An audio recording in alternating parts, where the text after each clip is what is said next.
What's going on, y'all? We're back. The UFC lightweight division is the best division we've ever seen. It's insanely stacked. You know, the greatest fighters. We got all-time legends in here, upcoming prospects. Look, everybody wants a shot at Islam Makhachev, the champion. Everybody wants their title shot. There's a lot going on right now, so I'm here to fix the lightweight division. Look, Dana White needs a new partner. He needs another matchmaker on the squad. We got Sean Shelby. We got Hunter Campbell. Casual Take is here to take over. But let's go ahead and get into it with the champion. Islam Makhachev has got to fight Ilia Topuria. This is the biggest fight the UFC can make right now. You can make the argument Aspinall versus John Jones is up there. I think that Islam versus Ilia Topuria is an even bigger fight than that. The skill level on both of these guys is insane. It's really generational. And this is even a more intriguing matchup than Islam versus Volk the first time. One of my most anticipated fights of all time. But, you know, Volk, great fighter. Don't get me wrong. Phenomenal striker as well. But he doesn't have the threat of that, you know, KO power that Ilia Topuria has in his hands. And also, Ilia Topuria is a threat on the mat as well. Very intriguing matchup. UFC, Dana White, please. I know you're listening. Like I said, you cannot fumble this fight. There is no reason Islam Makhachev should be fighting anybody outside of Ilia Topuria. You know, Arman deserves it. But I think Islam only probably has one more fight at lightweight in him before he decides to move up to welterweight. So, do you really want to fumble this all-time legacy fight? I don't think so. And please, everybody saying that Justin Gaethje should be next, please stop it. Please stop it. Look, I love Justin Gaethje. You'll see him later in this video.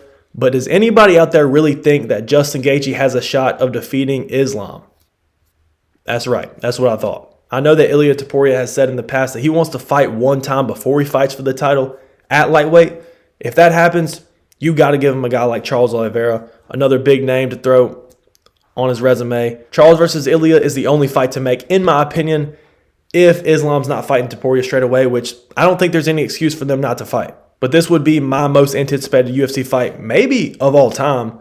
But this is what we got to do with the champion. Moving on, I want to see Arman Tsarukyan versus Charles do Bronx Oliveira 2. This time, a 5-round fight. The first fight should have been a 5-round fight. You know, super close fight.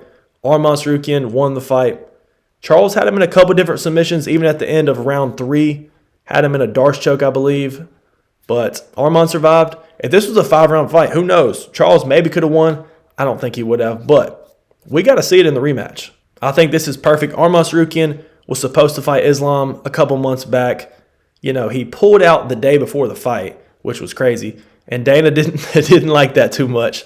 So Dana White has told Arman he's not getting the title shot next. So he's going to have to go through another contender or another fighter. So let's book Charles Oliveira versus Arman again. Charles Oliveira is right there in line for a title shot as well. I don't think he fights down in the rankings unless he fights like a superstar. I mean, honestly. I think this could be a perfect #1 contenders fight. While we have Ilia fight Islam, let's do Arman Tsarukyan, Charles Oliveira 2. 5-round co-main event on, let's say, Madison Square Garden. Maybe a John Jones, Tom Aspinall card. Something like that, bro. It could be sick. Now, I do think Arman probably wins this fight again. I still want to see it. So we've got the champion book versus Ilia Topuria. We already have the next #1 contenders fight book now. So what do we have next? Guys, listen, let me cook real quick. A BMF tournament. We all heard Dustin Poirier mention this months back. Didn't really think too much into it. But guys, this makes all the sense in the it doesn't make all the sense in the world. I don't know what I'm saying, but is it sick to watch? Is it going to be one of the craziest UFC events ever? Absolutely. And you know, me being the best matchmaker on YouTube, matchmaking Dustin Poirier versus Max Holloway in the first round of the BMF tournament.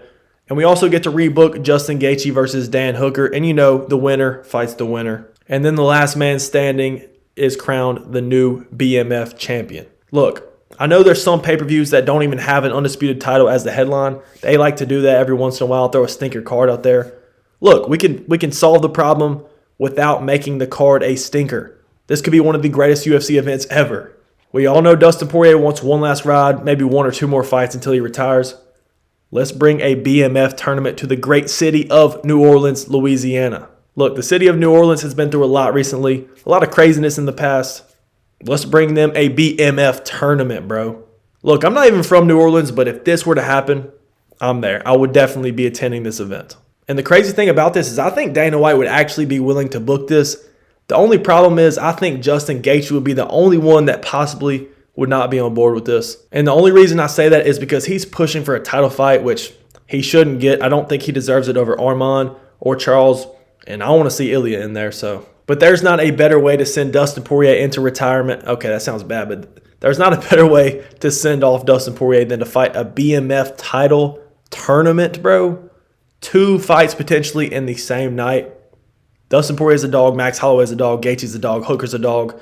They're all dogs out here. They all want to bar. All right, let me stop. They're all dogs out here, man. Let's make this happen. Now, what happens to the winner after all this? Did they get a title shot? Maybe. I don't know. That's why we got a title fight booked with Ilia and Islam and Arman and Charles for the #1 contenders fight after that. Let's be honest. These guys are going to go to war. They're going to beat the crap out of each other. So the winner of this tournament is probably going to take some time off. They're going to have to recover. They're probably going to be in the hospital.